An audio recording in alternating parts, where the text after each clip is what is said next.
Oi, gente, tudo bom? Mais uma aula de geometria analítica. Vamos falar agora sobre distância entre ponto e reta, certo?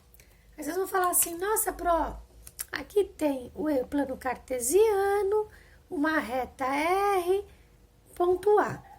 Distância de ponto e reta se refere a qual distância? Porque tem infinitas distâncias, né? Ó, daqui para cá, ó, é uma distância. Distância desse ponto até aqui, ó, é uma distância menor. Daqui para lá tem outra distância. Qual é a distância que a gente usa, né? Para resolver o exercício?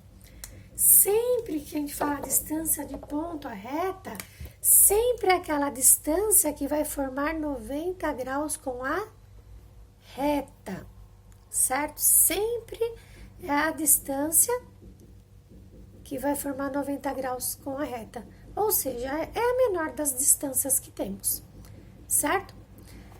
Beleza? Então, toda vez que a gente falar distância de ponto entre ponto e reta, sempre é a distância entre o ponto e a reta, e é sempre aquela distância que vai formar 90 graus, certo? Entre a projeção do ponto e a reta. Beleza? Que vai ser, na verdade, a menor das distâncias.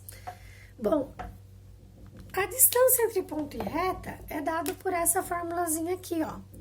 Distância é igual a módulo de A vezes x0 mais B vezes y0 mais C.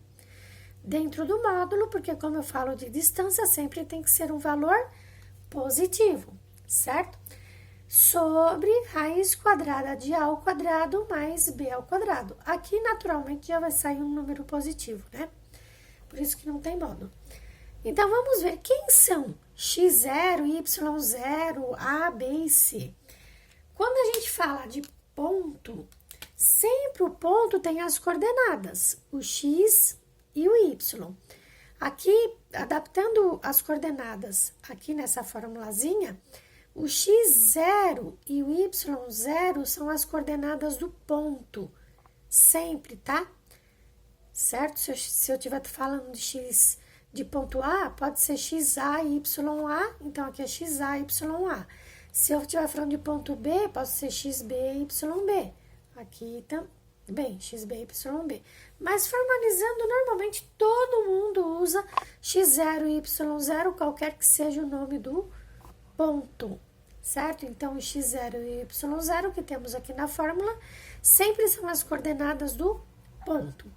O A, o B e o C que aparece aqui na fórmula são os valores dos coeficientes da equação da reta na forma geral. Ah, qual que é a forma geral mesmo? É aquela forma da equação da reta onde a gente iguala a zero. Então, o A sempre vai ser o número que estiver multiplicando o x. O B sempre vai ser o número que estiver multiplicando o y. E o C sempre vai ser o termo independente de x e de y. Ele é um número. Não tem nem x nem y multiplicando ele. Por isso que ele é o termo independente. Então, o A que aparece aqui na fórmula, o B e o C, aqui o A e o B, são esses valores. O A é o número que multiplica o x, o B é o número que multiplica o y e o C é o termo independente. Mas não se esqueçam, a equação da reta deve estar na forma geral, ou seja, igualada a zero para poder a gente identificar o A, o B e o C. Beleza? Postarei alguns exemplos de exercícios sobre essa matéria aqui, tá? Então, para isso, por favor, para vocês serem notificados quando houver a postagem, se inscrevam no meu canal. Beleza?